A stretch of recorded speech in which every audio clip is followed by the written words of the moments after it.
दिसंबर मना ले बोना जयंती गुरु घासीदास के। 18 दिसंबर मना ले बोना जयंती गुरु घासीदास के। 18 दिसंबर मना ले बोना जयंती बाबा घासीदास के। 18 दिसंबर मना ले बोना जयंती गुरु घासीदास के। जयंती गुरु घासीदास के, जयंती बाबा घासीदास के। जयंती गुरु घासीदास के, जयंती गुरु घासीदास के। 18 दिसंबर मना ले बोना जयंती गुरु घासीदास के। 18 दिसंबर मना ले बोना जयंती गुरु घासीदास के।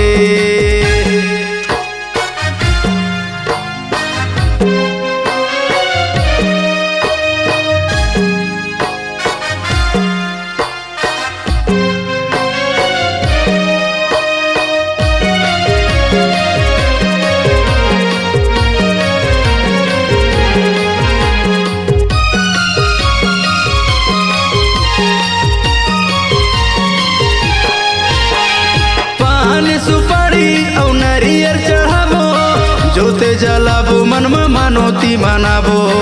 जोते जलाबो मन में मानोती मनाबो।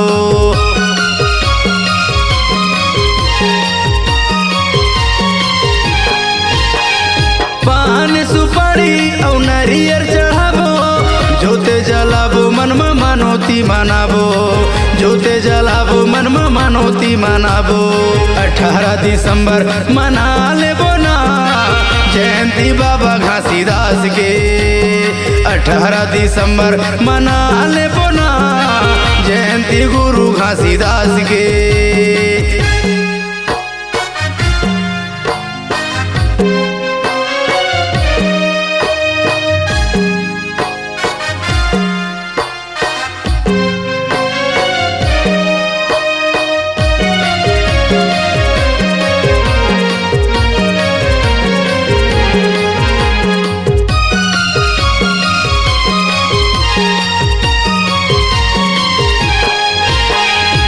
गदिया में बैठे बाबा आरती उतारा बंदना लगावा गुरु पाँवला तुर पारा। बंदना लगावा बाबा पाँवला तुर पारा।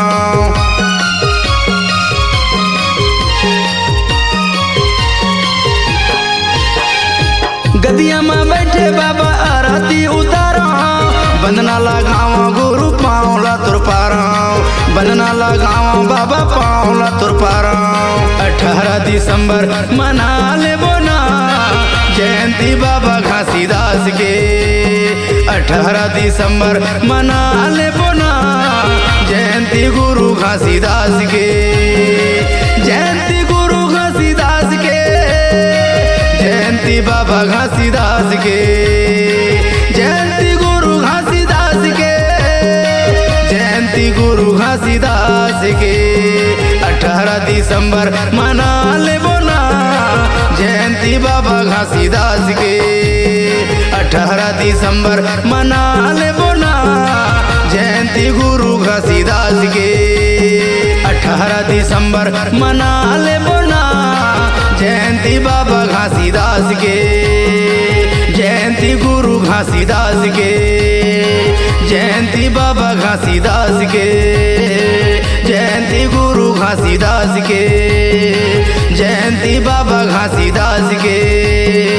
जयंती गुरु घासीदास के।